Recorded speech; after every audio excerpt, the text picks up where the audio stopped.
Bonjour, bienvenue. Nous allons continuer sur le test unitaire. On va retourner dans notre classe BM Calculator. Dans notre méthode régime alimentaire,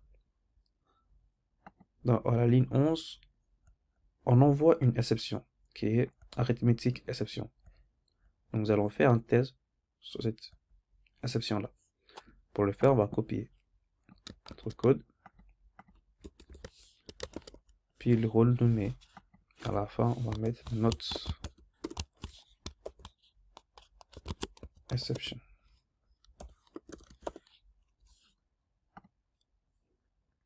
Et il faut savoir que JUnit dispose d'une méthode qu'on appelle AsserTruth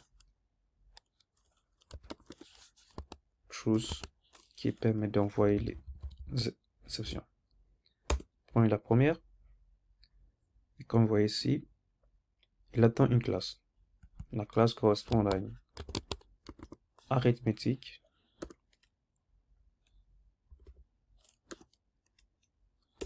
exception. Bon. Et ensuite, il attend aussi un exécutable. Donc, nous n'avons pas encore créé la variable, mais je vais vous expliquer.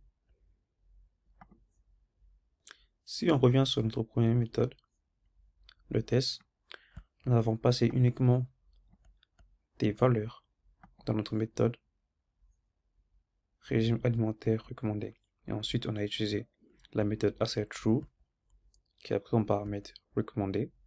Donc, il n'y a pas d'exception, pardon, dans notre méthode. Mais dans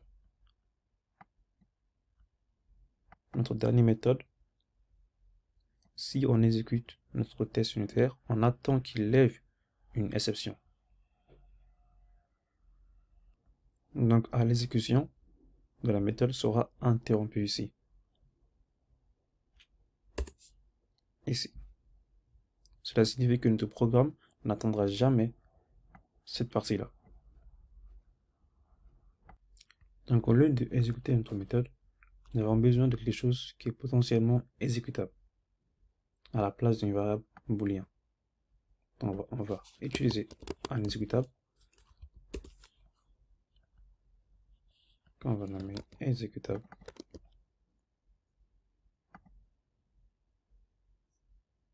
Maintenant, nous avons aussi besoin d'une expression lambda. Donc, pour le faire,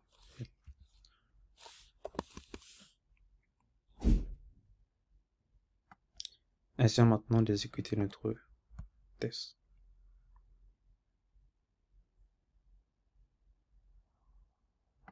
Ah oui, n'oubliez pas de changer la valeur d'ici, la taille.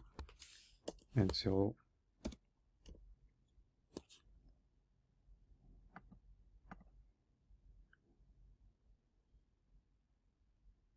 Maintenant, notre test passe correctement. Dans le prochain cours, nous allons continuer à utiliser différentes méthodes de JUnit. À bientôt.